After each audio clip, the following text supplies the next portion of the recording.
Hello, I'm Troy Swanson, Library Department Chair.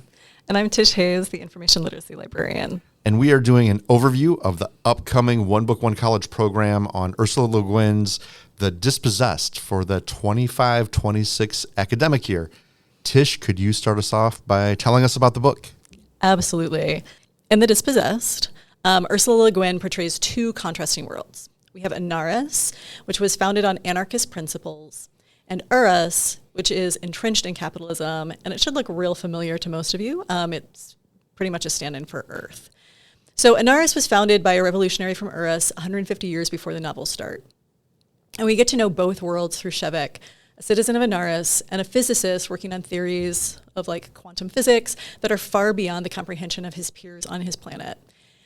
So he realizes that he needs to develop his ideas, and that to go any further, he needs to be in conversation with the scientists from the planet that his ancestors rejected. So he decides to upend all historical precedent and travel to Urus. His story is told through alternating chapters that compare his present-day experiences, beginning with his trip to Urus, and his past, from his earliest childhood memories through adolescence, marriage, and the studies that have brought him to this crucial moment in time. Sept's desire to bridge these two worlds and the consequences of making that choice offer an opportunity to explore Sept's personal struggles with individuality and conformity. They also offer an opportunity to reflect on these larger conflicts between anarchist principles and the capitalist world that he's traveled to. So his philosophical reflections on freedom, oppression, and the ethics of knowledge are pulled into sharp relief while he's on Urus. So as a one book, one college selection, The Dispossessed opens up discussions around the purpose of government, the limits of cooperation, the need for sustainability. The novel's nuanced examination of utopia, revolution, and the cost of idealism makes it deeply relevant to today's world. They're the conversations that we're having right now about all of the things that are happening in our world and our politics. The Dispossessed resonates both as a critique and as a call to action. So the novel connects to almost all areas of Moraine Valley curriculum, allowing for interdisciplinary discussion, which we love to do with our one book.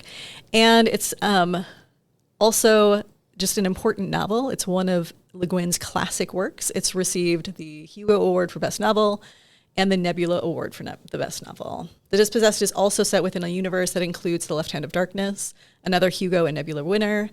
The word for world is forest, Rocannon's world, along with other novellas and short stories. So just a note about the author. Ursula Le Guin is just an extraordinary author who has written in her lifetime. She just passed away in 2018. She wrote 23 novels. She has 12 volumes of short stories, 11 volumes of poetry, 13 children's books, 5 essay collections, and 4 works of translation. She's won 6 Nebula Awards, 7 Hugo Awards, and has been nominated for the National Book Award and the Pulitzer Prize. She was born in 1929 and grew up in Berkeley, California. Her early writings definitely reflect the time that she was living in. And it's interesting, I think, and notable that over the course of her decades as a published writer, you can see the evolution of her thinking. She was always adventurous in the way she explored ideas and never got too kind of trapped in her own idea of herself. So her major titles have been translated into 42 languages and have remained in print. Her fantasy novel, The Wizard of Earthsea, which I highly recommend, has sold millions of copies worldwide. And The Dispossessed and Always Coming Home redefine the scope and style of utopian fiction. If you want to know more about Le Guin, there is a fantastic documentary about her called Worlds of Ursula K. Le Guin that really shows this evolution in her thinking and her writing over the course of her career, and it's available on Hoopla. So that's just a little overview of both the book and the author and why it's going to be a fantastic one book, one college selection. That's great. Thanks. You know, I'm excited about the themes to explore, and I thought I would just mention some of the events that we're looking at. And as always, in the middle of the summer right now, we are planning and getting ready for fall, so we haven't finalized everything.